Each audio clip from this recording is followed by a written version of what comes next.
the Light of Lazarus.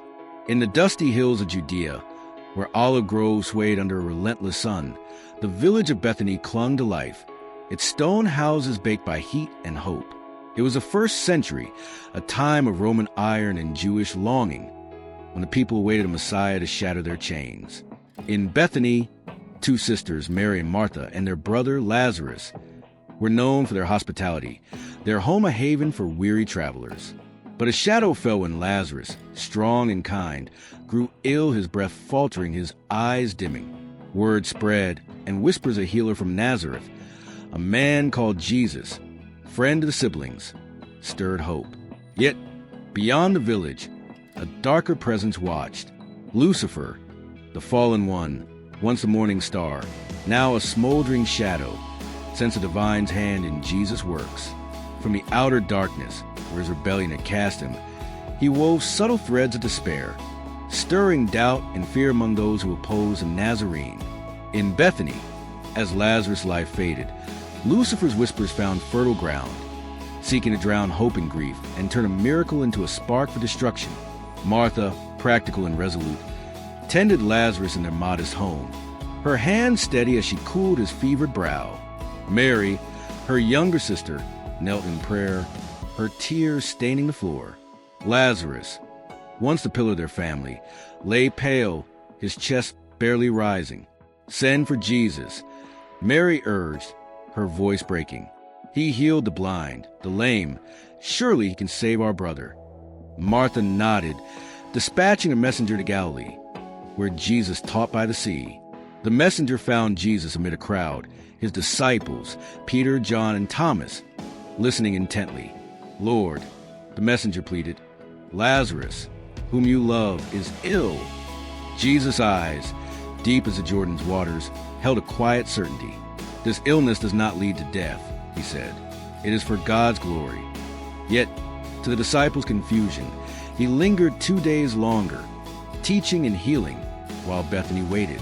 In the village, Sarah, a young orphan who helped the sisters, watched the sisters' hope wane, adopted into their household after her parents' death. Sarah clung to Mary's faith, but shared Martha's growing fear. As Lazarus' breath grew shallow, the sisters' prayers turned desperate.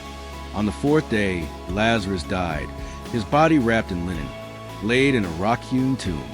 The village mourned, their wails echoing through the hills, and Sarah, clutching a clay lamp, felt her heart darken. "Where is he?" she whispered, staring at the road to Galilee. Jesus, with his disciples, finally set out for Bethany, the dust of Judea clinging to their sandals. Thomas, ever blunt, muttered, "The Jews there seek to stone you, yet we go?" Jesus replied, "Lazarus sleeps, and I go to awaken him." The disciples, misunderstanding, thought Lazarus rested, but Jesus clarified, "Lazarus is dead. For your sake, I am glad I was not there, so you may believe." In Bethany, Martha heard of Jesus' approach and ran to meet him, her face etched with grief. "Lord," she said, her voice steady despite tears, "if you had been here, my brother would not have died. But even now, I know God will give you whatever you ask." Jesus met her gaze, his presence both gentle and unshakable. "Your brother will rise again," he said. Martha, thinking of the distant resurrection, nodded. "I know he will rise at the last day." Jesus' voice deepened, resonating like a bell. "I am the resurrection and the life. Whoever believes in me, though he die, yet shall he live. Do you believe this?" Martha, her pragmatism yielding to faith, whispered, "Yes, Lord. I believe you're the Messiah." Mary, summoned by Martha, joined them, falling at Jesus' feet, her sobs echoing Martha's words. If you had been here, Jesus, seeing her pain and the mourners weeping, felt his heart stir. Tears welled in his eyes, a divine sorrow mingling with human grief. "Where have you laid him?" he asked. Sarah, trailing behind, watched in awe as the man she'd heard of wept, his compassion piercing her despair. The crowd led Jesus to the tomb, a cave sealed with a heavy stone, its entrance shrouded in an unnatural chill. The air was thick with the scent of myrrh and decay, and a murmur ran through the mourners. For days had passed, death was final. Among them stood Caiaphas, a Pharisee informant, his eyes narrow with suspicion. Sent by Jerusalem's council, he'd come to observe the Nazarene, whose miracles threatened their authority. A faint shadow seemed to cling to him, whispering doubt, amplifying his scorn. Martha, practical even in grief, cautioned, "Lord, by now there will be an odor." Jesus, undeterred, said, "Did I not tell you that if you believed, you would see God's glory?" He commanded, "Take away the stone." The mourners hesitated, but Sarah, emboldened by Jesus' tears, helped roll the stone aside, her lamp flickering in the cave's mouth. The darkness within seemed to pulse, a void deeper than death, as if an ancient malice lingered, resisting the light. Jesus lifted his eyes to heaven. "Father, I thank you that you have heard me. I know you always hear me, but I say this for those standing here, that they may believe." Then, in a voice that shook the earth, he cried, "Lazarus, come out!" The crowd held its breath. From the tomb's depths came a rustle. Then a figure stumbled forth, Lazarus, bound in burial cloths, his eyes blinking in the sunlight. Gasps turned to cries of joy. Mary and Martha rushed to him, unwrapping the linens, their brother's face pale but alive, his voice hoarse but praising God.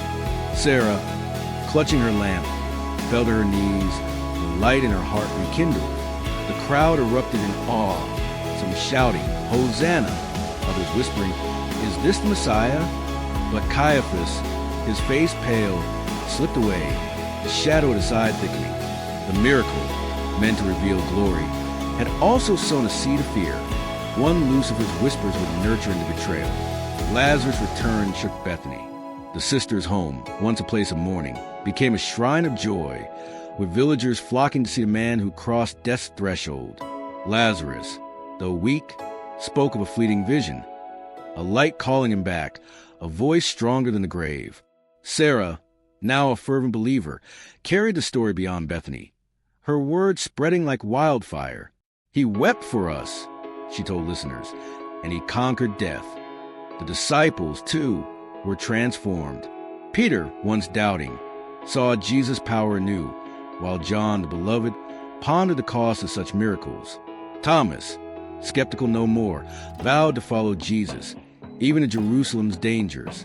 But in the holy city, Caiaphas reported to the Sanhedrin, his voice laced with fear, "This man performs signs. If we let him go on, the people will believe in him, and the Romans will take our place." The high priest, swayed by unseen whispers, declared, "It is better that one man die than the nation perish." The plot to kill Jesus took root, Lucifer's shadow lengthening over Judea. Yet Jesus' mission continued. He taught in Bethany's groves, his words of life echoing Lazarus' miracle. Martha served with renewed purpose.